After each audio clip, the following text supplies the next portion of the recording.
Buenas noches, Guadalajara. Les habla Rafael Márquez desde la cabina de Radio Neblina, su compañía en las noches de insomnio, su refugio en la tormenta. Pero esta noche, la tormenta que azota nuestra ciudad es más que agua y viento. Son las 2:37 de la madrugada y lo que estamos viviendo, lo que están viendo con sus propios ojos, es algo para lo que nadie nos preparó. Para quienes recién sintonizan, repito la información de último momento. Hace aproximadamente una hora, 3 objetos luminosos no identificados, descritos por testigos como sondas, se posicionaron en un triángulo perfecto sobre la Catedral Metropolitana, el Hospicio Cabañas y el Teatro Degollado. No emiten sonido, solo una luz pulsante de color ámbar que baña las calles mojadas y proyecta sombras que danzan como fantasmas entre los edificios históricos. Las líneas telefónicas están colapsadas. La energía eléctrica parpadea en toda la zona centro, y la lluvia, una lluvia como nunca antes la había visto caer, no cesa. Mis manos tiemblan un poco, no se los voy a negar. He sido la voz de esta ciudad por más de 40 años. He narrado temblores, inundaciones, noches de alegría y de luto. Pero esto se siente diferente. Se siente como el final de algo. O quizás, el principio. Mi nombre es Arturo Valencia. Tengo 68 años. Debería estar en mi casa, en mi cama, junto a Elena, mi esposa desde hace 50 años. Debería estar escuchando la lluvia golpear el techo, preocupado únicamente por si las goteras del patio trasero volvieron a aparecer. Pero no estoy ahí. Estoy en el balcón del viejo edificio donde trabajo como velador, justo frente a la plaza de armas, empapado hasta los huesos, con un radio de baterías en la mano, escuchando la voz de Rafael Márquez, un hombre cuya voz ha sido la banda sonora de mi vida. Pero esta noche, ni su calma legendaria puede ocultar el temblor en su tono. Miro hacia arriba, y las veo. Las sondas. No son como en las películas. No hay ruido de motores. No hay espectáculo de rayos láser. Es un silencio aterrador. Una presencia. Como si 3 dioses antiguos hubieran descendido para juzgarnos. La luz que emiten no es cálida. Es fría, analítica, y parece penetrar no solo los edificios, sino el alma misma.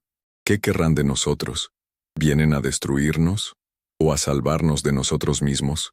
¿Qué habrías hecho en mi lugar? ¿Te habrías escondido debajo de la cama, rezando? ¿O te quedarías, como yo, paralizado por una mezcla de terror y una fascinación que te quema por dentro? Recibo reportes, a través de una línea de emergencia que hemos logrado establecer, de que las autoridades militares han acordonado un perímetro de 20 cuadras a la redonda del centro histórico. El general Fausto Galván, comandante de la 5ª Región Militar, ha emitido un breve comunicado pidiendo a la población mantener la calma y permanecer en sus hogares. Mantener la calma, repite Rafael en la radio, con un dejo de ironía. Fácil decirlo desde un búnker, mi general. Abajo, en la plaza inundada, veo figuras corriendo. No son muchas. Valientes o necios, no lo sé. Soldados con sus trajes de camuflaje y sus armas largas parecen hormigas bajo la inmensa y silenciosa mirada de esos ojos de luz ámbar. Siento una punzada en el pecho. Mis hijos. Mariana, mi hija, es doctora en el hospital civil. Debe estar viviendo un infierno. Y mi hijo, Ricardo, él trabaja en la CFE, en la subestación de Miravalle. El corazón se me encoge. Ricardo y yo no hablamos desde hace 2 años. Una discusión tonta sobre dinero, sobre orgullo. Una de esas heridas que los hombres necios dejamos que se infecten con el silencio. ¿Estará bien? ¿Estará pensando en mí, como yo en él? ¿Alguna vez te ha separado el orgullo de alguien a quien amas? Te carcome, ¿verdad? Es un veneno que te tomas a solas, esperando que el otro muera de sed. Y en una noche como esta, te das cuenta de lo estúpido que fuiste. Reporte de campo. Se escucha el sonido de la lluvia y el caos. La voz de una reportera joven, Sofía Luna, es agitada. Rafael, ¿me escuchas? Rafael. Soy Sofía. Estoy en la esquina de Juárez y 16 de septiembre. La situación es indescriptible. La gente está saliendo de sus casas a pesar de las órdenes. Hay un zumbido, Rafael. No es un sonido, es una vibración. Se siente en los dientes, en los huesos. La luz de las sondas acaba de intensificarse. Dios mío. Están proyectando algo sobre las nubes. No son imágenes. Son patrones. Formas geométricas que cambian, que se retuercen. Es hipnótico. La gente se ha detenido en la calle, con la cara hacia el cielo, como en un trance. Los soldados no saben qué hacer. Gritan órdenes que nadie parece escuchar. He cubierto protestas, enfrentamientos, pero nunca he visto este tipo de parálisis colectiva. Es como si la ciudad entera estuviera conteniendo la respiración. Esperen. Algo está cambiando. La frecuencia del pulso de luz se está acelerando. El zumbido es más fuerte. Me duelen los oídos, Rafael. Ah. Se corta la comunicación con un chillido agudo y estática. En vivo. Sofía. Sofía, responde. Perdimos la comunicación. Maldita sea. La voz de Rafael Márquez se quiebra por un segundo. Puedo sentir su frustración, su miedo. Es mi miedo también. El zumbido del que hablaba Sofía, yo también lo siento. Empieza como un cosquilleo en la nuca y baja por la columna vertebral. No es físico, es mental. Como si algo estuviera tratando de sintonizar mi cerebro, de encontrar la frecuencia correcta. Los patrones en las nubes son ahora más claros desde mi balcón. Parecen un lenguaje, un mensaje que no podemos entender. Miro los rostros de la gente abajo. Algunos lloran en silencio. Otros sonríen con una extrañeza que me hiela la sangre. ¿Es esto un ataque? ¿Una primera comunicación? Mi mente, la mente de un simple velador que lee novelas viejas en sus turnos, se acelera. Recuerdo un libro de Napoleon Hill que mi padre me regaló. Cada adversidad lleva consigo la semilla de un beneficio equivalente. ¿Qué beneficio puede haber en esto? ¿Qué semilla puede crecer en medio de este terror cósmico? Pienso en Elena, en su fe inquebrantable. Ella diría que es una prueba, que Dios nos está hablando a través de estos mensajeros. ¿Pero qué nos está diciendo? ¿Que nuestro tiempo se acabó? El radio vuelve a chillar. No es estática, es una señal. Una voz distorsionada, robótica, que habla en fragmentos, superponiéndose a la transmisión de Radio Neblina. Patrón 7 completado, iniciando protocolo de resonancia. La frecuencia biológica es inestable. La voz no es humana. Es fría, metálica, desprovista de toda emoción. Rafael Márquez la pone al aire, su propia voz ahora un susurro.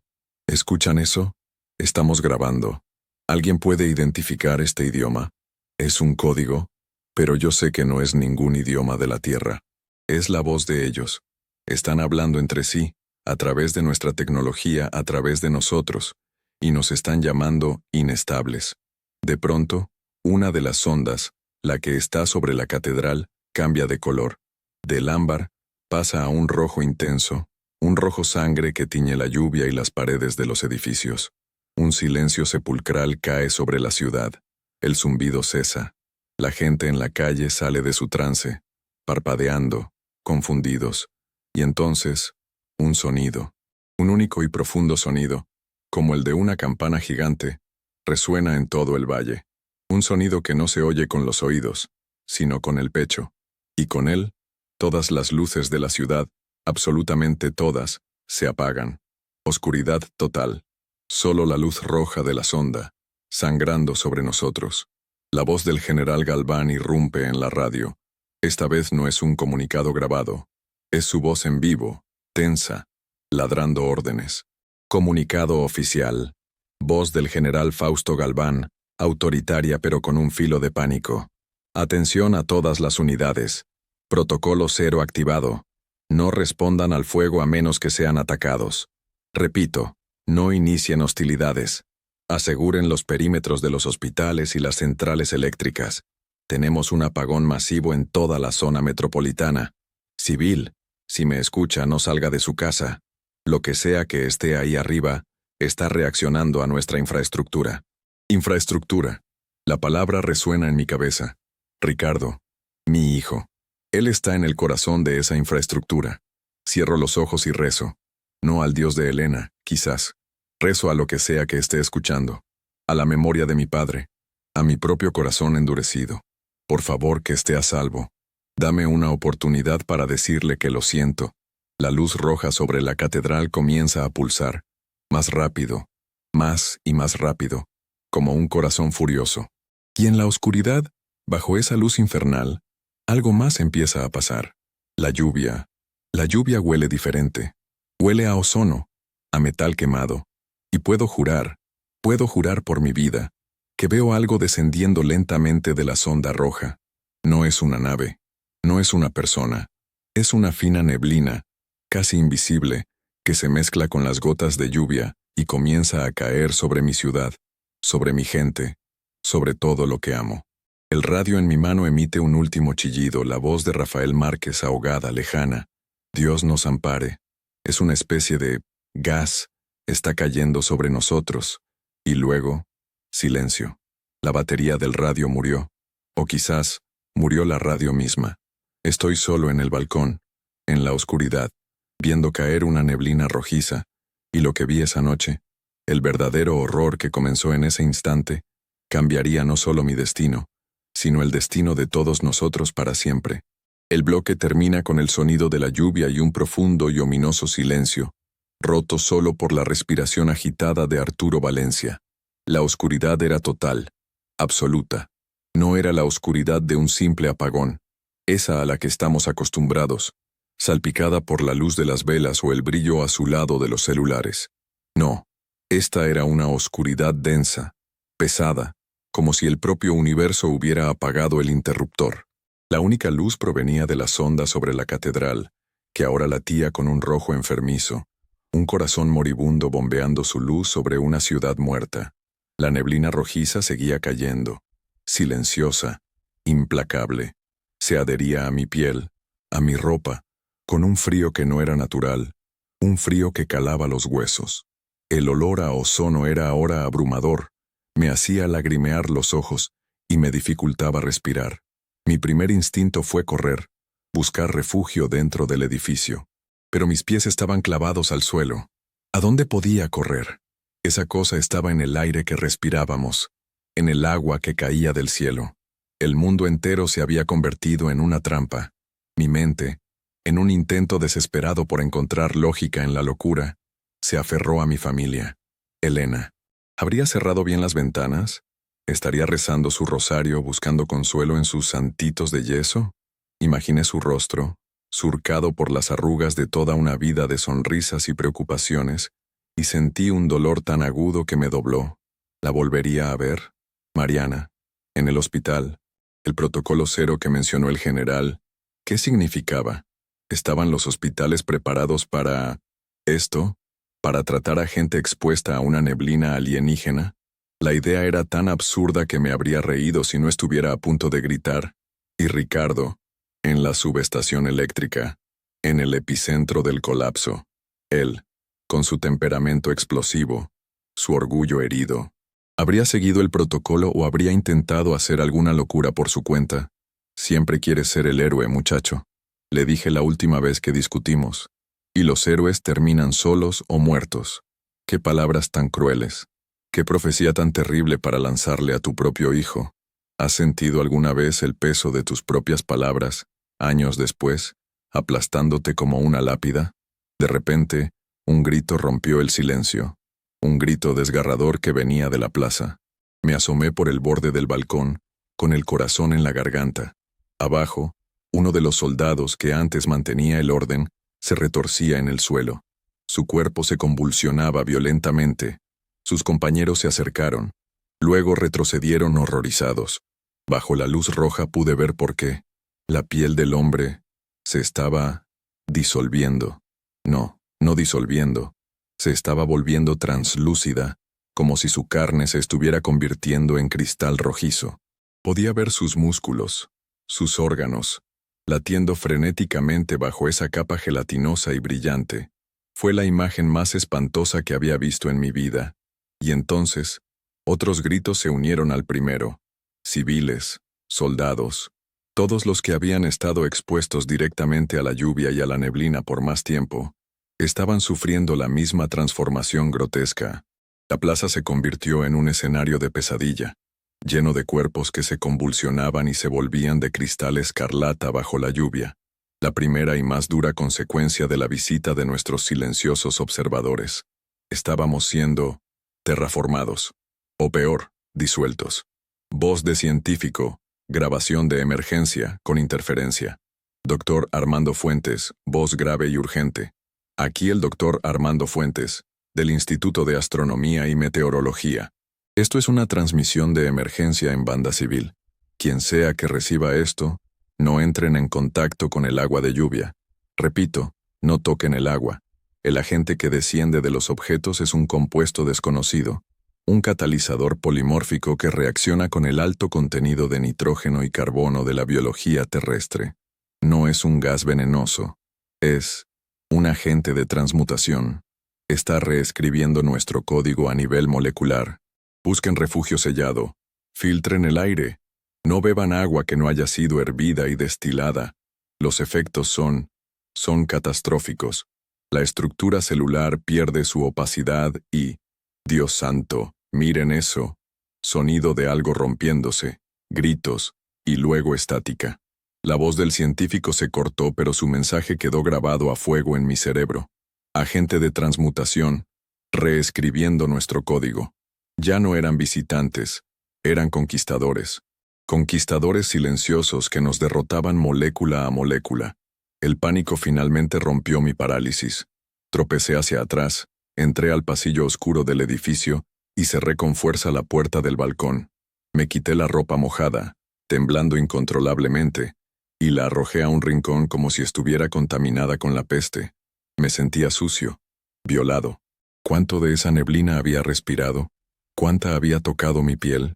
Me miré las manos bajo la débil luz roja que se filtraba por el cristal. Parecían normales, ¿pero lo estaban? ¿O el proceso ya había comenzado dentro de mí, lento, silencioso, convirtiéndome en una estatua de cristal viviente? El miedo es una cosa extraña. Puede paralizarte, pero también puede darte una claridad terrible. Y en ese momento, tuve claro mi propósito. Tenía que salir de aquí. Tenía que llegar a mi familia. Tenía que intentar salvarlos o morir en el intento. La sabiduría de Napoleon Hill volvió a mí, esta vez como un eco burlón. El punto de partida de todo logro es el deseo. Mi deseo era simple. Un día más con Elena, una conversación más con Ricardo, un abrazo más de Mariana. Ese deseo se convirtió en mi única razón para seguir respirando en esa oscuridad asfixiante. Busqué a tientas en mi locker de velador. Encontré una linterna vieja, de manivela. Le di vuelta con desesperación, y un débil haz de luz amarilla cortó la negrura. También encontré un impermeable de plástico grueso, de los que usan los barrenderos, y un rollo de cinta industrial.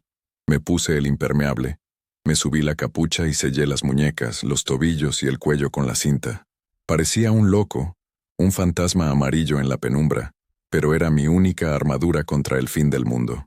Antes de salir, mis ojos se posaron en un pequeño radio de onda corta que guardaba para emergencias. Era antiguo, de perillas, pero su batería era independiente. Lo encendí, estática en casi todas las frecuencias. Pero entonces, en una banda muy baja, capté algo. No era una estación de noticias. Era una voz ronca, apasionada, que hablaba con una urgencia febril. Voz de podcaster conspiranoico.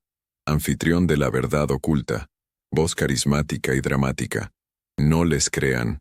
No escuchen al gobierno. No escuchen a sus científicos. Les están mintiendo. Esto no es un primer contacto. Es una cosecha. Por años nos han llamado locos, teóricos de la conspiración.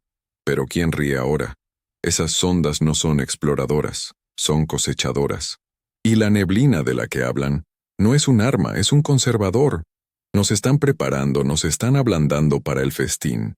El general Galván, el títere del sistema, les pide que se queden en casa. Claro que sí. Quieren al ganado bien encerrado en el corral.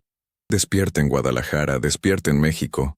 La señal que emiten, esa vibración, está desactivando nuestra voluntad, nos está haciendo dóciles. Luchen, no respiren esa porquería. Cierren sus puertas, pero no cierren sus mentes. Ellos han estado aquí antes. Los antiguos los llamaban dioses. Los mayas los dibujaron en sus templos. Y siempre vienen por lo mismo, nuestros recursos, nuestras vidas. Apagué el radio. La voz del hombre, aunque llena de locura, me dejó una sensación helada. ¿Y si tenía razón? ¿Y ¿Y si no éramos más que ganado? La idea era monstruosa, pero en la lógica de esta pesadilla, encajaba. La forma en que nos paralizaron con sus luces, la manera metódica en que estaban disolviendo a la población expuesta, no parecía una guerra, era demasiado eficiente, parecía una fumigación. Armado con mi linterna y mi ridículo impermeable, abrí la puerta que daba a las escaleras de servicio. El edificio estaba en silencio. ¿Dónde estaban los demás inquilinos? ¿Se habían encerrado en sus departamentos? ¿O habían sufrido el mismo destino que la gente de la plaza? No iba a quedarme a averiguarlo. Bajé los escalones de dos en dos, el haz de mi linterna bailando sobre las paredes húmedas. Cuando llegué al lobby, la puerta de cristal que daba a la calle estaba hecha añicos. Afuera, la escena era aún peor. La lluvia roja había cesado, pero la neblina era más espesa. Los cuerpos cristalizados yacían en charcos de agua escarlata, sus formas humanas apenas reconocibles, brillando macabramente. Y lo más extraño de todo, el silencio. No había sirenas, no había gritos, solo el goteo del agua desde los tejados. Era como caminar por el fondo de un océano de sangre. Tenía que trazar un plan. Mi casa estaba en la colonia Jardines del Bosque, a unos 7 kilómetros. Imposible ir a pie en estas condiciones. El hospital donde trabajaba Mariana estaba más cerca, hacia el oriente, y la subestación de Ricardo, al sur, por Lázaro Cárdenas. 3 direcciones, 3 personas que eran mi mundo entero. ¿A quién elegir? ¿Cómo decides a quién intentas salvar primero? Es una pregunta que ningún padre debería hacerse. ¿Salvas a la doctora, que seguramente es necesaria para ayudar a otros? ¿Salvas al técnico, que podría saber algo sobre el apagón? ¿O salvas a tu esposa, el ancla de tu vida? Mi corazón gritaba el nombre de Elena, pero mi cabeza, fría por el terror, me decía que Mariana, en el hospital, era la que corría más peligro, y a la vez, la que podría tener más respuestas. El hospital sería un punto de reunión, un bastión de la civilización en medio de este caos. Decidido, empecé a caminar hacia el este, pegado a las paredes de los edificios, evitando los charcos brillantes. Cada paso era una agonía de incertidumbre. Fue entonces cuando vi algo que me hizo dudar de mi decisión. En la pared de un callejón, apenas visible bajo la luz roja, había un símbolo, un grafiti hecho no con pintura, sino que parecía grabado en la piedra con un calor intenso. Era un círculo con 3 líneas curvas en su interior, casi como un ojo estilizado. Era idéntico a uno de los patrones geométricos que las ondas habían proyectado en las nubes, y debajo de él, una sola palabra, también grabada a fuego: Ricardo. Mi sangre se heló. No podía ser una coincidencia. Alguien, o algo, había dejado un mensaje, para mí, o para otro Ricardo, pero el estilo del grabado, la conexión con las luces del cielo, era demasiado específico. ¿Era una advertencia? ¿Una trampa? ¿O una pista?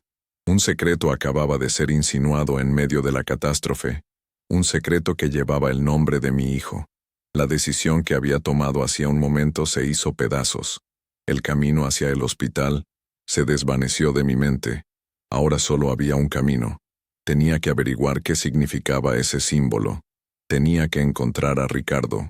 Porque de repente, tuve la certeza, una certeza fría y terrible que se instaló en el fondo de mi alma, de que mi hijo no era solo una víctima más en esta invasión silenciosa. De algún modo, él estaba conectado a todo esto, y cuando descubrí la verdad detrás de ese mensaje, me di cuenta de que la pesadilla que vivía Guadalajara era solo el comienzo de mi infierno personal. El bloque termina con el eco de la respiración de Arturo, mientras el haz de su linterna ilumina el ominoso símbolo grabado en la pared. El símbolo grabado en la pared del callejón me atraía como un imán. Ricardo, el nombre de mi hijo, marcado a fuego bajo ese extraño emblema alienígena. Mi plan de ir al hospital se evaporó. El instinto paternal, esa fuerza irracional y poderosa, tomó el control. Tenía que encontrarlo. Tenía que entender por qué su nombre estaba ligado a los invasores. ¿Era un objetivo? ¿Un colaborador? La sola idea me revolvía el estómago, pero no podía ignorarla. Comencé a moverme hacia el sur, en dirección a la subestación de Miravalle, con una nueva y terrible urgencia. Las calles estaban irreconocibles. La neblina roja se había asentado, formando una capa baja que se arremolinaba alrededor de mis tobillos, y el silencio seguía siendo la nota dominante, un silencio que gritaba muerte y desolación. Los cuerpos cristalizados eran ahora una vista común. Algunos estaban congelados en posturas de terror, con las manos levantadas como para protegerse. Otros, en cambio, tenían una expresión de éxtasis en sus rostros de rubí, como si hubieran vislumbrado el paraíso en el momento de su transmutación. ¿Qué clase de infierno era este? Mientras avanzaba por la avenida 16 de septiembre, vi un vehículo militar volcado, con las puertas abiertas. Dentro, no había nadie, pero en el tablero, una radio de comunicaciones parpadeaba débilmente. Me acerqué con cautela. La lluvia ácida había corroído parte del metal, pero el equipo parecía funcionar. Giré el dial, buscando cualquier señal de vida. Encontré una frecuencia militar, llena de estática, pero audible. Comunicación militar. Voces superpuestas, pánico contenido. Repito. Sector 4. No podemos contenerlos. No son hostiles, simplemente no se detienen. Otra voz. Central aquí, Jaguar 3. Tenemos una brecha en el perímetro del Hospicio Cabañas. Hay civiles saliendo pero no están huyendo. Están caminando hacia la sonda. Tercera voz, más calmada, casi hipnótica. Mantengan la posición. Observen el patrón. El llamado es para todos. No interfieran. La purificación debe completarse. La primera voz gritando. ¿Purificación? ¿De qué carajo está hablando? La gente se está derritiendo. La transmisión se cortó. El llamado es para todos. La purificación debe completarse. Una de las voces sonaba extraña, serena en medio del caos. ¿Un oficial que había perdido la razón? ¿O alguien que sabía más de lo que debería? La idea de que parte de nuestro propio ejército pudiera estar al tanto de esto, o peor, colaborando, era un nuevo nivel de terror. Seguí mi camino. La paranoia creciendo en mi interior. Cada sombra parecía una amenaza. Cada goteo de agua un presagio. En mi mente, revivía una y otra vez la última conversación con Ricardo. La dureza en su voz. La decepción en sus ojos. Le había dicho que su ambición lo cegaba. Que su trabajo en la CFE, su obsesión con las nuevas tecnologías de energía, era una forma de huir de las responsabilidades reales. El futuro es la energía, papá, me dijo. Energía limpia, ilimitada. Estoy a punto de lograr algo grande, algo que cambiará el mundo. Yo me burlé. Cambia tu mundo primero, hijo. Paga tus deudas. Visita a tu madre. ¿Y si su gran logro tenía algo que ver con esto? ¿Y si, en su búsqueda de energía ilimitada, hubiera encontrado algo? ¿O algo lo hubiera encontrado a él? El camino hacia la subestación era un viaje a través de los círculos del infierno. Coches abandonados, tiendas saqueadas, y siempre, los centinelas de cristal rojo. Pero entonces, vi algo nuevo. Un grupo de personas, unas 20, caminaban en fila india por el centro de la avenida. No corrían, no gritaban. Se movían con una calma espeluznante, con los ojos fijos en el cielo, hacia la sonda que ahora brillaba al sur. Llevaban ropa de civil, pero se movían con la precisión de soldados, o de autómatas. Pasaron a mi lado sin siquiera verme, sus rostros vacíos, sin expresión.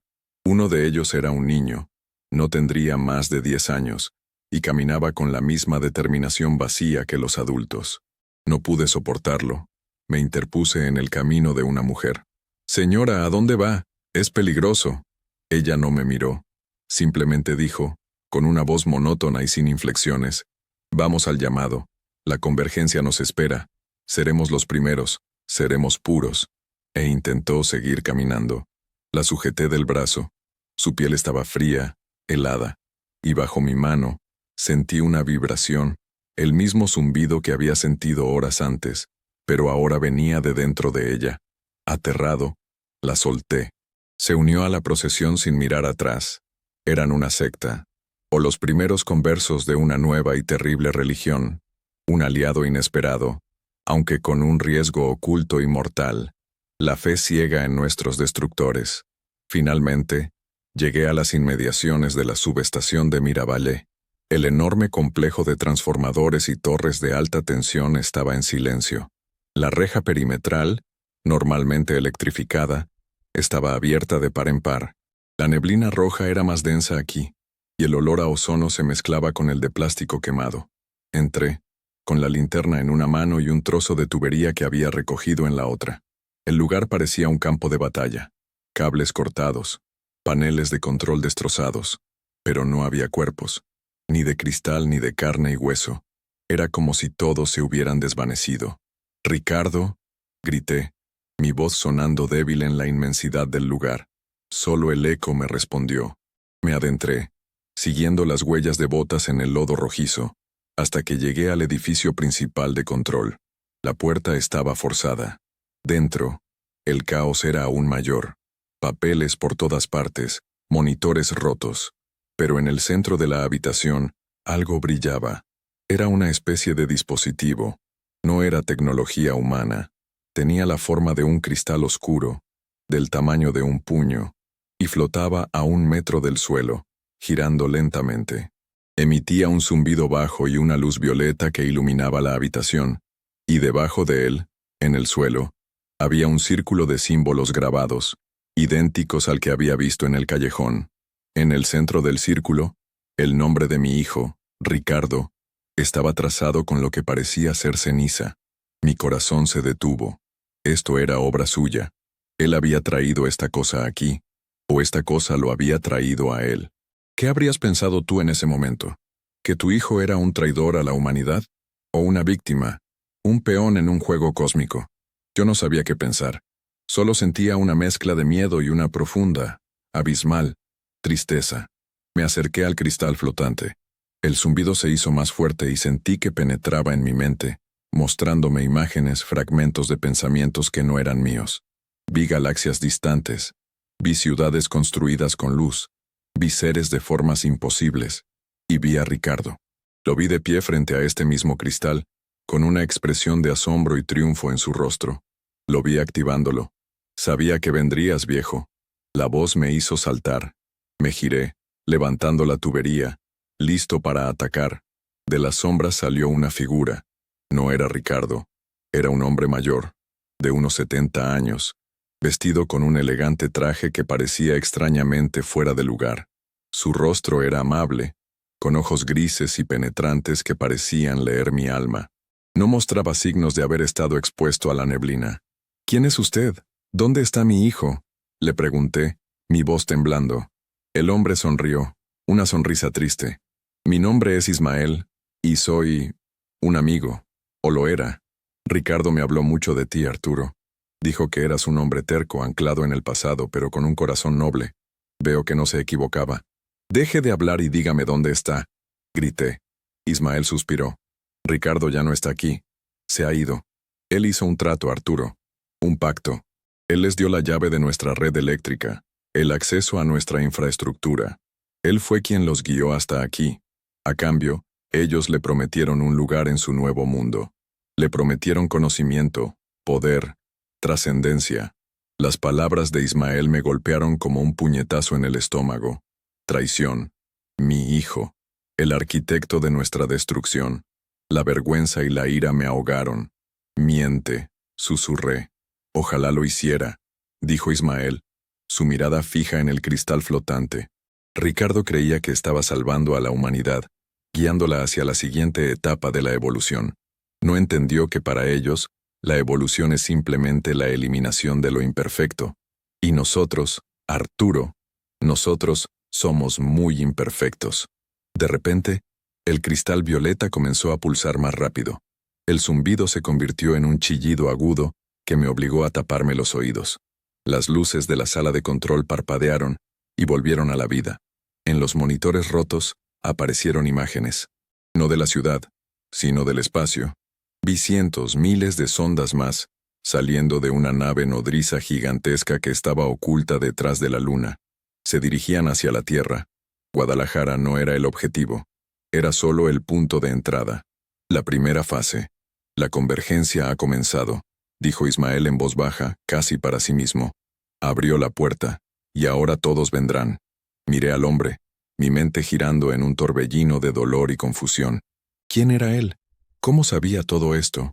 Parecía un aliado, una fuente de esperanza en medio de la desesperación, pero había algo en sus ojos, una resignación, una tristeza antigua, que me inquietaba. ¿Cuál era su papel en todo esto? ¿Y por qué me estaba esperando a mí? Afuera, un nuevo sonido rompió el silencio de la noche, un estruendo ensordecedor, seguido de un temblor que sacudió el edificio hasta sus cimientos. Corrí hacia una ventana rota y miré hacia el cielo. La sonda que estaba sobre el sur de la ciudad, la más cercana a nosotros, estaba descendiendo, pero no de forma pacífica. Caía en picada, envuelta en llamas, como un ángel caído del cielo. Y detrás de ella, vi el destello inconfundible de misiles. Nuestros militares estaban contraatacando. La fase silenciosa de la invasión había terminado. La guerra acababa de empezar. Son unos necios, susurró Ismael a mi espalda. Responder con violencia solo acelerará el proceso. No entienden con quién están tratando.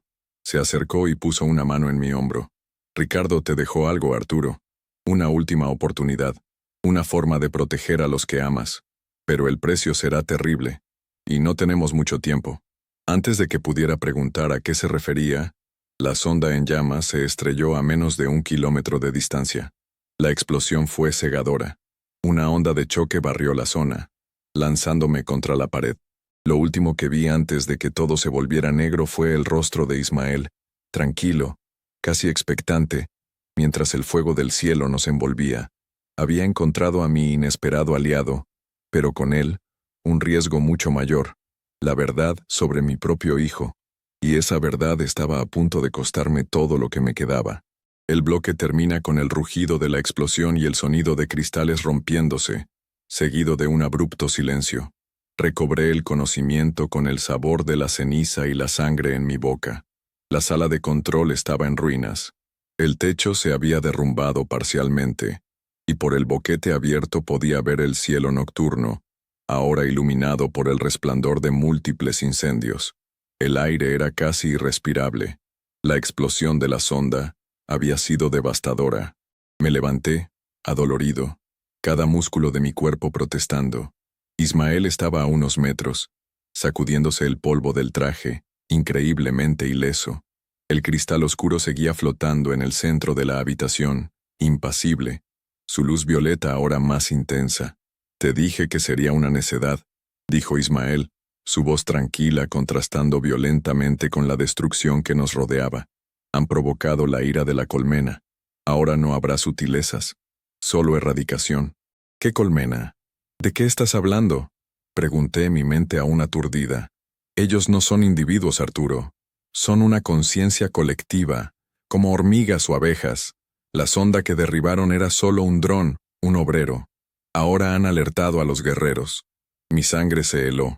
Miré por la ventana. En el cielo, las 2 sondas restantes habían cambiado. Su luz ámbar se había vuelto de un blanco cegador y agresivo, y se movían. Se desplazaban por la ciudad a una velocidad increíble, emitiendo pulsos de luz que no eran para comunicarse. Donde uno de esos pulsos tocaba el suelo, la calle, los edificios, todo se desintegraba en un estallido de polvo y luz. Estaban borrando Guadalajara del mapa. El ataque militar había sido un error catastrófico. Habíamos pasado de ser un cultivo a ser una plaga que debía ser exterminada. Esta era la escalada, el principio del fin. Mi familia, susurré, el pánico apoderándose de mí. Elena, Mariana, estaban en medio de esa carnicería. Aún hay tiempo, dijo Ismael acercándose al cristal flotante. Ricardo, a pesar de su terrible error, se preocupaba por ustedes. Antes de trascender, modificó este dispositivo. Es una baliza de comunicación, pero también es una llave.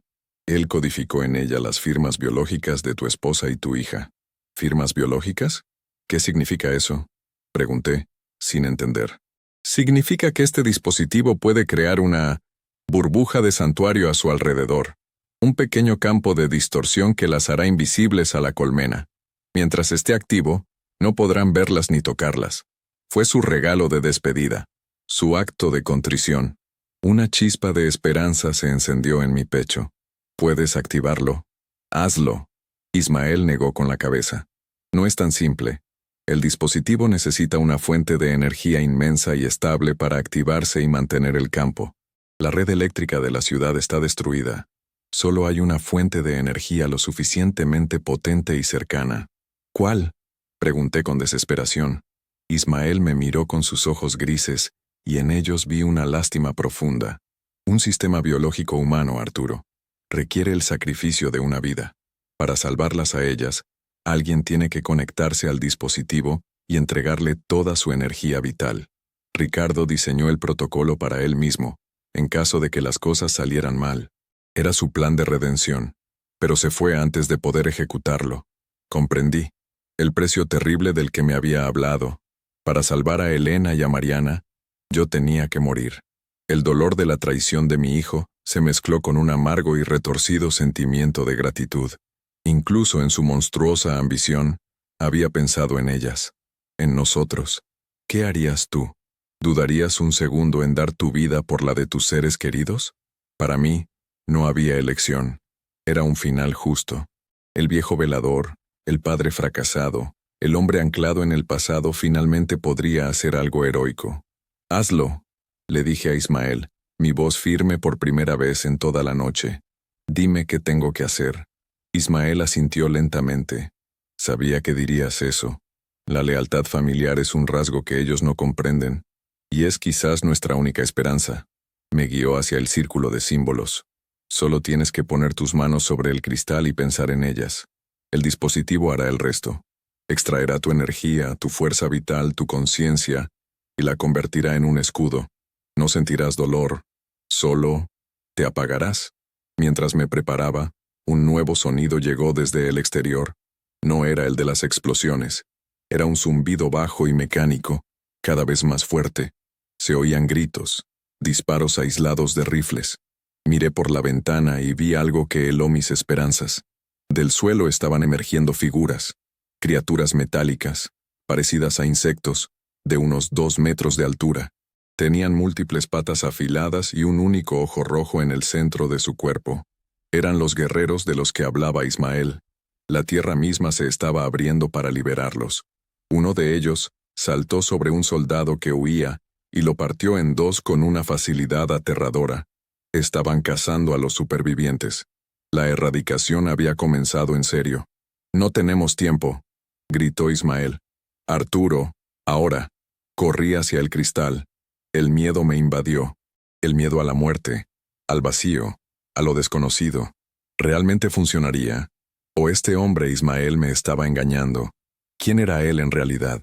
¿Un ángel? ¿Un demonio? ¿O algo completamente diferente? Mis dudas se arremolinaban paralizándome. Fue entonces cuando mi mano, al buscar apoyo, golpeó un montón de papeles en una de las consolas. Una fotografía cayó al suelo, boca arriba. La reconocí al instante. Éramos Ricardo y yo, en un día de campo, hacía muchos años. Él era solo un niño, subido a mis hombros, riendo a carcajadas. Una época más simple, una época en la que yo era su héroe, y en ese recuerdo encontré mi fuerza. El amor por ese niño, no por el hombre que me había traicionado, fue lo que me impulsó. «Por ti, hijo mío», susurré. «Que Dios te perdone, porque yo ya lo he hecho». Puse mis manos sobre el cristal oscuro. La superficie era fría, lisa como el obsidiana. Cerré los ojos y pensé en Elena, en su sonrisa, en el olor de su guisado de los domingos. Pensé en Mariana, en sus ojos inteligentes, en su determinación. Llené mi mente con cada recuerdo feliz, cada momento compartido. Sentí una descarga, como una corriente eléctrica que recorrió mis brazos. El zumbido del cristal se intensificó, armonizando con los latidos de mi corazón. Sentí cómo la fuerza abandonaba mi cuerpo, cómo mis pensamientos se volvían lentos, distantes. Una paz extraña, una sensación de ligereza, me envolvió. Estaba funcionando, me estaba desvaneciendo. «Lo siento, Arturo. De verdad que lo siento». La voz de Ismael, llena de un dolor genuino, me sacó de mi trance. Abrí los ojos. Él estaba de pie junto a mí, pero ya no me miraba. Miraba hacia la puerta de la sala de control, y en el umbral, recortada contra el resplandor de los incendios, había una figura. Estaba cubierta de polvo y sangre, su ropa de doctora hecha jirones. Pero reconocería esa silueta en cualquier lugar. Era Mariana, mi hija. Había llegado hasta aquí, me había encontrado, y en sus ojos no había alivio. Había un horror absoluto. Estaba viéndome, a su padre, sacrificándome, conectado a una máquina alienígena. Grité su nombre, pero no salió ningún sonido. Mi energía estaba casi agotada. El cristal brillaba ahora con una luz blanca y pura. El escudo se estaba formando, pero mi hija estaba aquí, fuera del santuario que estaba creando para ella. El dolor de esa ironía, de esa pérdida en el último segundo, fue lo último que sentí. La traición más cruel no había venido de mi hijo, sino del destino. Estaba salvando a mi hija, pero la estaba perdiendo para siempre, obligándola a presenciar mi muerte. Y mientras la oscuridad me reclamaba, vi a Ismael caminar hacia ella, con una expresión de infinita tristeza. Él se inclinó y le susurró algo al oído. Ella dejó de gritar. Sus ojos se abrieron de par en par, no de horror, sino de una comprensión terrible y profunda. Miró de Ismael a mí, y luego al cristal, y entonces lo supe. La verdad que Ismael le acababa de revelar, y esa verdad era 1000 veces más devastadora que la traición de Ricardo, 1000 veces más dolorosa que mi propia muerte, porque en ese último instante de conciencia, entendí quién era realmente Ismael, y por qué mi familia había sido elegida para estar en el centro de este apocalipsis. El bloque termina con una imagen congelada, Arturo desvaneciéndose, Mariana paralizada por una nueva revelación, e Ismael de pie entre ellos, como un pastor de la tragedia.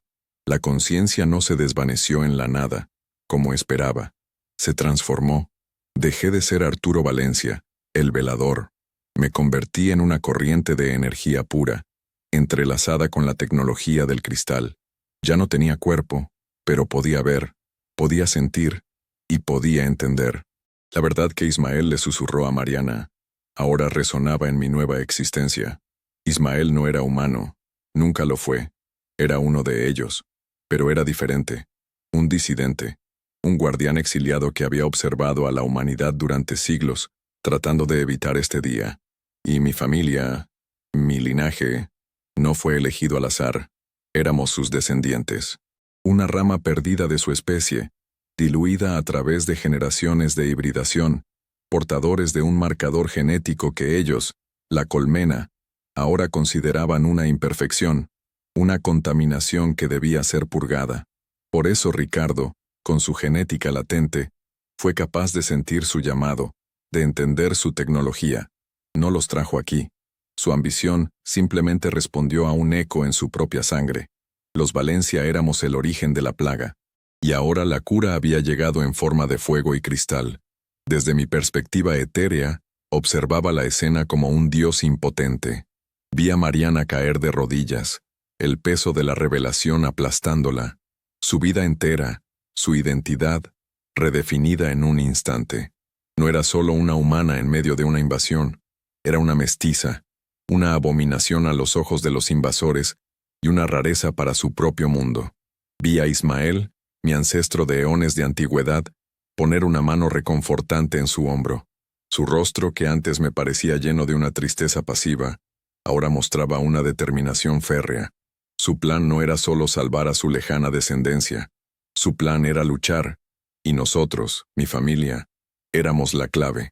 Voz de líder religioso, transmitida por altavoces de emergencia solemne y resonante. Hijos de Guadalajara, hijos de la tierra, no teman a la luz purificadora, no teman al cambio.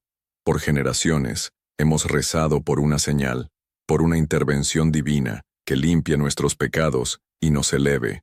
Y ha llegado. Nuestros creadores han regresado. Los que nos sembraron en este barro han vuelto para cosechar a los justos. Abran sus corazones al llamado. Entréguense a la transmutación. Conviértanse en lo que siempre debieron ser. Seres de luz, inmortales, parte de la conciencia divina. Rechacen a los falsos profetas del miedo a los militares que luchan contra la salvación. Este no es un final, es el verdadero principio. Es el rapto. La voz del Padre Santiago, el carismático líder de la Iglesia de la Ascensión Cósmica, un culto que había ganado popularidad en los últimos años, resonaba en las calles. Su mensaje se esparcía a través de una red de altavoces que sus seguidores habían instalado por toda la ciudad. Cientos, miles de personas salían ahora de sus casas, no con miedo, sino con una alegría fanática, caminando hacia los puntos de erradicación, buscando su purificación. La sociedad no solo se estaba rompiendo, se estaba dividiendo activamente entre los que luchaban, los que se escondían y los que abrazaban su propia destrucción. Mi sacrificio había creado un escudo para Elena y Mariana. Pero, ¿de qué servía un escudo en un mundo que se rendía voluntariamente? Mi existencia como energía me permitió ver más allá de la subestación. Vi a mi Elena. El escudo la envolvía, una burbuja invisible de calma en medio del caos. Estaba en el sótano de nuestra casa, arrodillada, con su rosario en las manos. No estaba rezando por salvación. Estaba rezando por mí, por sus hijos. Su fe no estaba en los dioses del cielo ni en los falsos profetas. Su fe estaba en nosotros, en el amor que nos unía. Y esa fe, esa fuerza tranquila, era un ancla en la tormenta. Sentí un orgullo inmenso. El escudo la protegería de los ataques directos, pero no del mundo que se desmoronaba a su alrededor. Mientras tanto, en la subestación, Ismael ayudaba a Mariana a ponerse en pie. Tu padre te ha dado un regalo, una oportunidad, le dijo. Pero el escudo no durará para siempre. Se alimenta de su eco, de su memoria. Eventualmente, se desvanecerá. Tenemos que actuar. Tenemos que detenerlos. ¿Detenerlos cómo? Son dioses, respondió Mariana, su voz rota. No son dioses, son jardineros, y nos ven como maleza, explicó Ismael. Pero, hasta los jardineros tienen un punto débil. Su fuerza es su unidad, su conciencia de colmena. Si podemos interrumpir la señal que los une, aunque sea por un momento, se sumirán en el caos, se volverán individuos, y los individuos sienten miedo. Los individuos pueden ser derrotados. ¿La señal?, preguntó Mariana. Ismael señaló el cristal oscuro, que ahora flotaba silenciosamente. Ese dispositivo es un repetidor, uno de los muchos que Ricardo les ayudó a instalar antes de la llegada. Amplifica la señal de la nave nodriza, pero tu padre al fusionarse con él lo ha cambiado, lo ha humanizado. Su conciencia, su amor por ustedes, está ahora en el corazón de su red. Es una anomalía, una vulnerabilidad. La verdad oculta, la pieza final del rompecabezas, encajó en mi mente energética. Mi sacrificio no fue solo para crear un escudo, fue un acto de sabotaje. Ricardo, en su retorcido plan de redención, no solo me dio una forma de proteger a mi familia, me dio una forma de convertirme en el arma que podría salvar al mundo. El amor de un padre, la lealtad que Ismael dijo que ellos no podían comprender, era el virus en su sistema, era la semilla de la duda en su mente colectiva. Hay otro repetidor principal, continuó Ismael.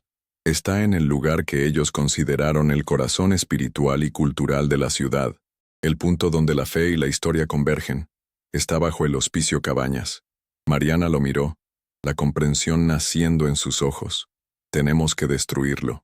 No, dijo Ismael. Destruirlo solo alertaría a la nave nodriza y enviarían una señal de reinicio más fuerte. No podemos destruirlo. Tenemos que infectarlo, usando este dispositivo, usando a tu padre. El plan era audaz, casi suicida. Tenían que llevar el cristal, ahora imbuido con mi conciencia, hasta el corazón del nido enemigo e introducir mi humanidad en su red. Forzarlos a sentir, forzarlos a dudar, romper su unidad desde dentro. ¿Cómo llegaremos hasta allí?, preguntó Mariana, mirando hacia afuera, donde los guerreros insectoides patrullaban las calles. Ismael caminó hacia un rincón oscuro de la sala de control. Levantó una lona que cubría un objeto grande. Era una motocicleta, vieja, modificada, con placas de metal soldadas a los lados como una armadura improvisada. Ricardo estaba construyendo esto. La llamaba La furia. Funciona con un núcleo de energía experimental. No es bonita, pero es rápida y silenciosa. Luego, Ismael miró a Mariana. Yo puedo crear distracciones. Puedo guiar a los guerreros lejos de nuestra ruta. Pero tú tienes que llevar el dispositivo. Tú eres la única que puede acercarse lo suficiente. Tu firma genética, como la de Ricardo, los confundirá. Te verán como uno de los suyos, como una aberración aceptable, al menos por un tiempo. La carga recayó sobre los hombros de mi hija. La doctora, la sanadora, ahora tenía que convertirse en una guerrera, la portadora de un arma que era el alma de su propio padre. ¿Tendría el coraje para seguir adelante? ¿Podría soportar el peso de tal responsabilidad? Se acercó al cristal. Pude sentir su presencia. Extendió una mano temblorosa y tocó su superficie. Y en ese contacto, nos comunicamos. No con palabras, con sentimientos. Le transmití mi amor, mi orgullo, mi fe en ella. Y ella me transmitió su miedo, pero también su resolución. Una resolución forjada en el fuego de la pérdida y la revelación. Ya no era la hija que yo conocía. Se había convertido en algo más. La heredera de un legado extraño y terrible. La última esperanza de la humanidad. Lo haré, papá, susurró. Su voz ahora firme. Te llevaré conmigo. Terminaremos esto juntos. Ismael encendió el motor de la furia. Produjo un zumbido bajo, casi inaudible. Con cuidado, colocaron el cristal en un compartimento acolchado. Mariana se puso un casco, sus ojos reflejando las llamas de la ciudad. Se subió a la moto. Su postura era la de alguien que va a la guerra. Ismael le dio un pequeño dispositivo. Esto emitirá un pulso de alta frecuencia. Atraerá su atención hacia el oeste. Tendrás una ventana de 10 minutos. Ve directo al Cabañas. No te detengas por nada. Ella asintió. Ismael la miró por última vez. Una mirada que abarcaba milenios de soledad y esperanza. Que la memoria de tus ancestros te guíe, dijo. Luego, se desvaneció en las sombras, dejando a mi hija sola. Sola, pero no del todo. Yo estaba con ella. Mi esencia, mi voluntad, encerrada en ese cristal. Éramos un equipo, padre e hija, en una última y desesperada misión. Mariana aceleró, y la moto salió disparada de la subestación en ruinas, adentrándose en las calles devastadas de una Guadalajara que se había convertido en el campo de batalla por el alma del mundo. El colapso del orden era total. La sociedad se había fracturado en depredadores, presas y fanáticos. Y en medio de todo, mi hija cabalgaba hacia el corazón de la oscuridad, llevando consigo la única cosa que podía salvarnos. Un amor tan terco y persistente como la vida misma. Y yo, su padre, me había convertido en la bomba de tiempo emocional que destruiría a nuestros enemigos o nos aniquilaría a todos en el intento. El bloque termina con el sonido del motor silencioso de la motocicleta mientras se aleja, mezclado con los distantes sonidos de la batalla y los cantos de los cultistas. El viaje al Hospicio Cabañas fue un descenso a un infierno que ni Dante habría podido imaginar. Cabalgando en la oscuridad, con el único sonido del zumbido de la moto, Mariana se movía como un fantasma a través de su propia ciudad muerta. Yo, desde mi prisión de cristal, era su copiloto silencioso, mi conciencia un mapa de la desolación. Podía sentir la presencia de los guerreros insectoides, sus mentes frías y lógicas como nodos en una red, cazando sistemáticamente a los focos de resistencia. Podía sentir el fervor de los seguidores del Padre Santiago, sus emociones una oleada de éxtasis y rendición que era casi tan aterradora como la violencia de los invasores. Y podía sentir el miedo puro y paralizante de los supervivientes escondidos, pequeños puntos de calor temblorosos en un océano de frío. La distracción de Ismael funcionó. Una serie de explosiones sónicas retumbaron al oeste, y sentí que la mayoría de las unidades guerreras se dirigían en esa dirección. Pero no todas. Algunas permanecieron patrullando las avenidas principales. Mariana tuvo que serpentear por callejones estrechos, llenos de escombros y de los cuerpos cristalizados que ahora eran parte del paisaje urbano. Cada giro era un riesgo, cada sombra una posible emboscada. Su entrenamiento como doctora no la había preparado para esto, pero había una determinación en ella, una frialdad bajo presión que nunca antes le había visto. La sangre de Ismael, la sangre de guerreros y supervivientes de mundos olvidados, corría por sus venas. A mitad de camino, nos encontramos con un bloqueo, no de los invasores, sino de humanos. Un grupo de hombres armados con escopetas y machetes había montado una barricada con coches quemados. Llevaban máscaras improvisadas y miraban con ojos salvajes a cualquiera que se acercara. Eran saqueadores, carroñeros que se aprovechaban del fin del mundo. «¡Alto ahí!», gritó uno de ellos apuntando una escopeta a Mariana. «¿Qué llevas en esa moto, niña bonita? Bájate despacio y quizás te dejemos vivir». Mariana frenó, el motor de la furia zumbando silenciosamente. Pude sentir su pulso acelerarse, pero su voz cuando habló fue tranquila. «No tengo nada para ustedes, solo estoy tratando de llegar al hospital». «Mentira», dijo el líder acercándose. «Nadie va a ninguna parte. La ciudad es nuestra ahora, y todo lo que hay en ella». Sus ojos se posaron en el compartimento que me contenía. «¿Qué es eso? ¿Algún tipo de tecnología? ¿Comida?». En ese momento, tuve que tomar una decisión. Podía permanecer pasivo, una simple carga, o podía intentar intervenir. Concentré mi energía, mi conciencia, en el cristal. Logré emitir un pulso bajo, una vibración, la misma que los invasores usaban para inducir parálisis y miedo. No fue fuerte, pero fue suficiente. El aire alrededor de la moto se enfrió.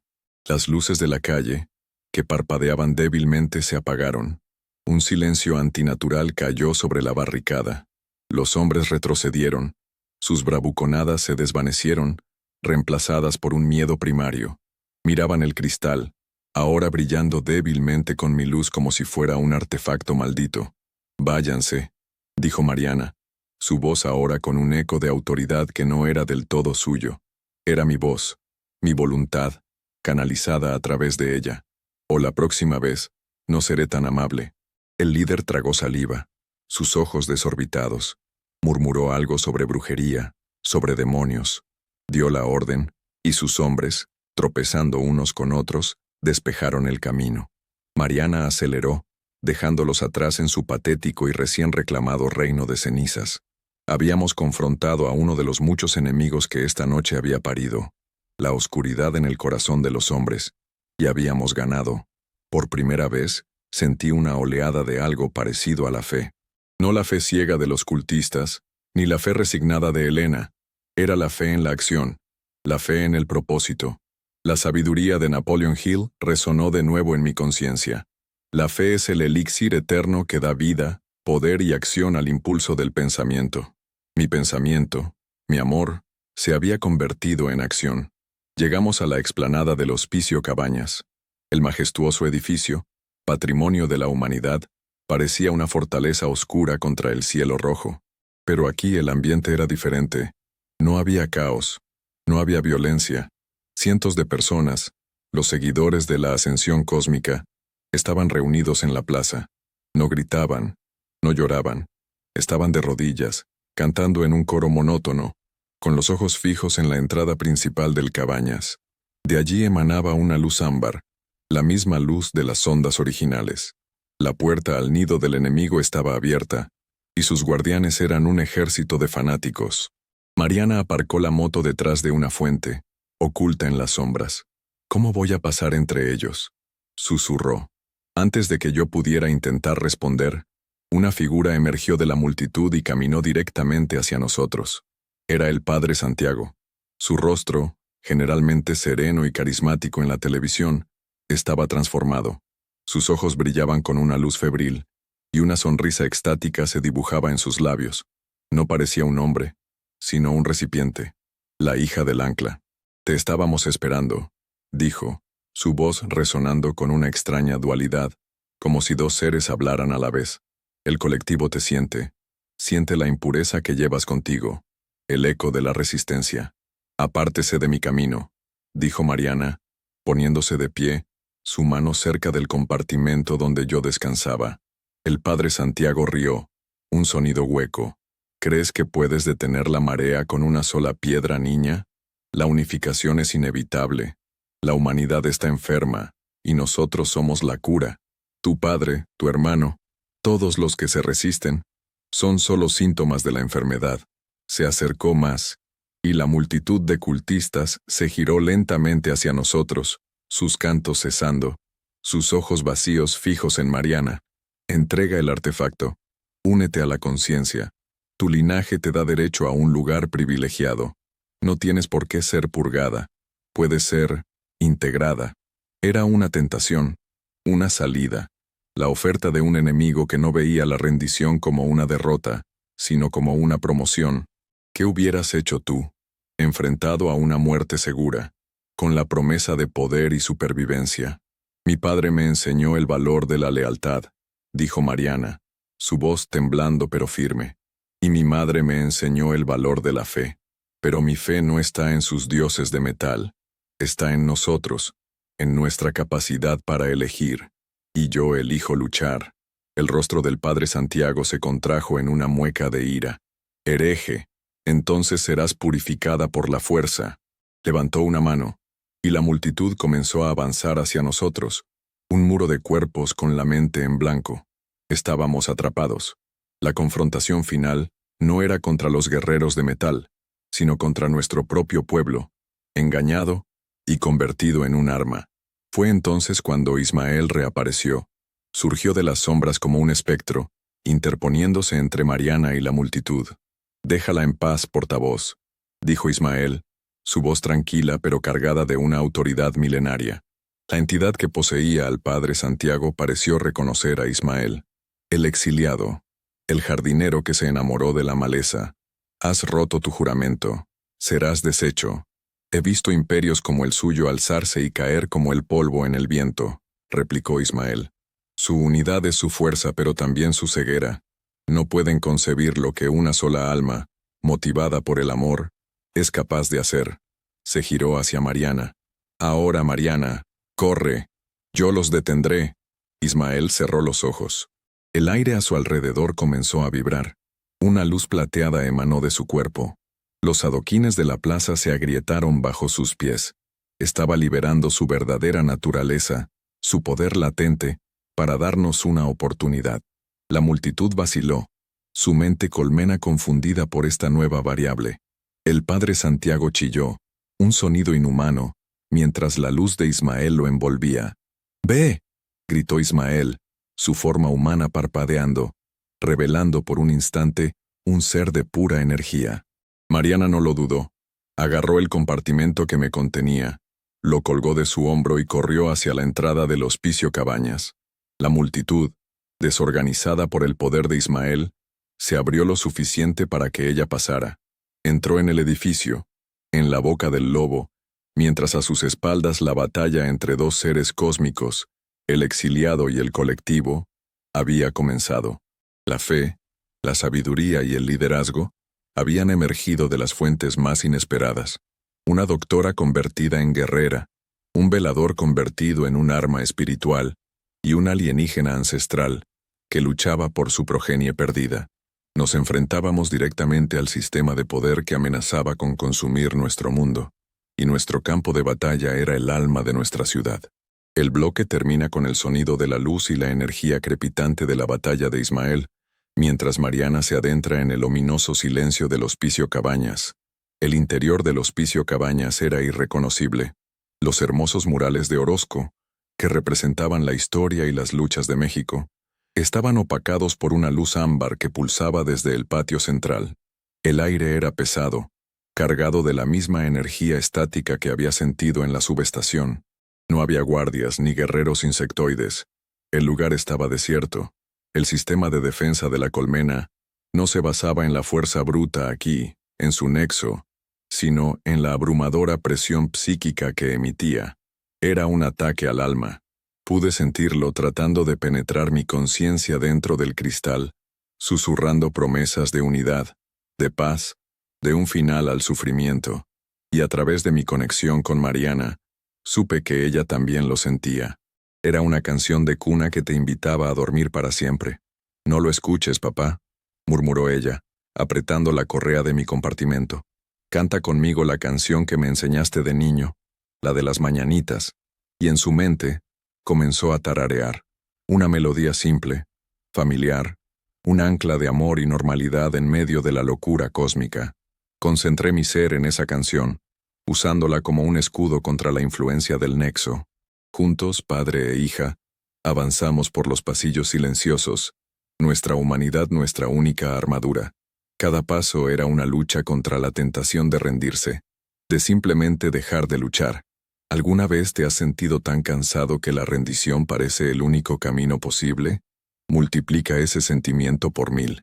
Esa era la batalla que librábamos. Llegamos al patio principal, el patio de los naranjos, y allí estaba, en el centro exacto del patio, donde debería haber una fuente, flotaba una estructura cristalina gigantesca, de al menos 10 metros de altura. Era una versión magnificada de las ondas, con la misma luz ámbar pulsante. Su base estaba enterrada en el suelo, conectada a una red de cables orgánicos que se extendían como raíces por todo el complejo. Este era el corazón de la bestia en Guadalajara, el repetidor principal, y alrededor de su base, vi algo que me heló hasta mi núcleo energético. Había docenas de personas. Estaban de pie, inmóviles como estatuas, con los ojos abiertos y en blanco. Unos tubos finos y transparentes salían de la base del repetidor y se conectaban a la nuca de cada persona. Estaban siendo utilizados como baterías, como procesadores biológicos para la mente colmena. Y entre ellos, al frente, estaba Ricardo, mi hijo. No estaba cristalizado, no estaba vacío como los demás. Sus ojos estaban cerrados, y su rostro mostraba una expresión de concentración, casi de dolor. Estaba conectado, sí, pero no era un simple esclavo. Parecía estar luchando, forcejeando con el nexo desde dentro. La revelación fue como un relámpago. Su trascendencia no fue una recompensa, fue una asimilación. Lo habían convertido en el procesador central humano, usando su conocimiento de nuestras redes y su genética única para actuar como puente entre su conciencia y la nuestra. No era un traidor, era el prisionero de guerra más importante. Ricardo, susurró Mariana, lágrimas corriendo por su rostro. En ese momento, la voz del nexo habló, no a través de un portavoz, sino directamente en nuestras mentes. Una voz de 1000 millones de seres hablando como uno solo. La anomalía, el eco del Padre. Has traído la imperfección al nexo, un error. Tu resistencia es ilógica. El individuo es una falla de diseño. La unidad es perfección. La presión psíquica se intensificó. Mariana se tambaleó llevándose las manos a la cabeza. La canción de cuna se desvaneció. Estaba perdiendo la batalla. Papá, no puedo. Es demasiado fuerte. Tu hermano lo entendió. Se entregó por un propósito mayor, para facilitar la transición, para salvar a esta especie de sí misma. Su sacrificio es honorable. El tuyo es sentimental. Tenía que hacer algo. Mi hija estaba a punto de quebrarse. Y mi hijo, verlo así, profanado, usado como una herramienta, una furia como nunca antes había sentido, ni siquiera en vida, surgió en mí. La furia de un padre, el instinto protector que trasciende la vida y la muerte. Grité desde mi prisión de cristal, un grito de pura voluntad. Dejen a mis hijos en paz. Canalicé toda mi energía, todo mi ser, en un único pulso. No un pulso de miedo, sino de amor y rabia. El cristal que me contenía brilló con una luz blanca incandescente. Proyecté mis recuerdos, mis emociones, no como un ataque, sino como una ofrenda. Les mostré el nacimiento de mis hijos, la primera vez que caminaron, sus risas, sus llantos. Les mostré el orgullo de un padre en la graduación de su hija doctora, la tristeza de una discusión con su hijo. Les mostré el amor tranquilo de 50 años de matrimonio con Elena. Les mostré todo lo que significaba ser humano, ser un individuo, ser imperfecto. El nexo retrocedió. La presión psíquica flaqueó. Por un instante, la mente colmena sintió algo que nunca antes había experimentado. Duda, confusión, el concepto de un amor tan irracional, tan ilógico que llevaría a un ser a sacrificarse, a luchar más allá de la muerte, era un virus para su sistema basado en la lógica pura. Mariana se recuperó jadeando. Papá, funcionó. Corrupción, datos, no, computables. La voz del nexo tartamudeó, fragmentada. Aprovechamos la oportunidad. Mariana corrió hacia el repetidor. Tenía que acercarme, colocar mi cristal en la estructura principal para que la infección fuera permanente. Pero cuando se acercó a la plataforma, los cuerpos de los humanos conectados se movieron. Se giraron al unísono, sus ojos en blanco fijos en ella, y avanzaron para interceptarla, moviéndose con una gracia antinatural. Eran marionetas, un escudo de carne para proteger a su amo. «No puedo luchar contra ellos», gritó Mariana. «Son gente inocente». Y entonces, Ricardo abrió los ojos. No estaban en blanco, eran sus ojos, llenos de dolor y de una determinación feroz. «Mariana», gritó, su propia voz, no la del nexo. «Tienes que hacerlo. Estoy bloqueando su control sobre ellos, pero no puedo aguantar mucho. Mi hijo, mi valiente hijo, estaba luchando desde dentro, saboteando la red con su propia fuerza de voluntad, dándonos la ventana que necesitábamos. El orgullo que sentí en ese momento fue infinito, borrando años de silencio y resentimiento. Encontró su redención, no en un plan de contingencia, sino en un acto de sacrificio en tiempo real. Mariana lo miró, una conversación silenciosa pasando entre hermanos. Luego asintió, esquivó los cuerpos que se movían lentamente y saltó a la base del repetidor. La superficie era cálida, vibrante. Sacó mi cristal de su compartimento. Brillaba como una estrella. Secuencia de purga iniciada. La anomalía será erradicada. Rugió el nexo, recuperando el control. Una energía roja comenzó a acumularse en la punta del repetidor, dirigida a Mariana. «Ahora, Mariana, ahora», gritó Ricardo. «Lo siento, papá», susurró ella. Y con un grito que era a la vez de dolor y de triunfo, estrelló el cristal que me contenía contra el núcleo del repetidor principal. La explosión no fue de sonido, sino de luz y emoción. Mi conciencia, liberada, se precipitó en la red del nexo, no como un virus, sino como una inundación. Les di todo. No solo mis recuerdos, sino los de todos a quienes había amado. Las historias de mi padre, la fe de mi madre, la resiliencia de Elena. Les di 500 años de historia mexicana, de luchas, de fiestas, de familia. Les di el sabor del tequila, el sonido del mariachi, el calor del sol de Jalisco. Los ahogué en nuestra humanidad. La mente colmena gritó, un grito psíquico de 1.000 millones de seres sintiendo por primera vez, sintiendo pérdida, alegría, dolor, arrepentimiento, amor. Fue demasiado para ellos. Su lógica se rompió. Su unidad se hizo añicos. Por toda la ciudad, pude sentirlo. Los guerreros insectoides se detuvieron, confundidos. Su conexión con la colmena rota. Los cultistas en la plaza del Cabañas cayeron al suelo, gimiendo, mientras la conciencia alienígena era purgada de sus mentes. Afuera, la batalla de Ismael cesó. El repetidor principal comenzó a sobrecargarse. La luz ámbar se volvió blanca, inestable. Los tubos que conectaban a los prisioneros humanos se retrajeron. Ricardo cayó de rodillas, libre. Mariana corrió hacia él. Se abrazaron, llorando. En medio del colapso del enemigo, mi misión estaba cumplida. Mi energía se estaba disipando. Mi conciencia se desvanecía, esta vez para siempre. Mi plan final, mi preparación para este último acto de redención, estaba completo. Mis últimos pensamientos no fueron de la batalla, sino de mi familia. Vi a Elena saliendo del sótano, sintiendo que la amenaza había pasado. Vi a Ismael de pie en la plaza mirando al cielo, una pequeña sonrisa en su rostro antiguo. Y vi a mis hijos, Mariana y Ricardo, ayudándose mutuamente a ponerse de pie, listos para enfrentar el amanecer de un nuevo mundo. Un mundo herido, cicatrizado, pero libre. Un mundo que habían salvado juntos. Ya no era Arturo Valencia, el velador. Era un recuerdo, una canción, un sacrificio. Y eso era suficiente. La última pieza de mi plan no era la venganza ni la redención. Era simplemente el amor de un padre, asegurándose de que sus hijos tuvieran un futuro por el que valía la pena morir. El bloque termina con un pulso de luz blanca y pura que emana del Hospicio Cabañas, seguido de un profundo y pacífico silencio. La guerra ha terminado. El silencio que siguió a la explosión de luz fue más profundo que cualquier silencio anterior. No era la quietud de la muerte, sino la calma del amanecer después de la peor de las tormentas.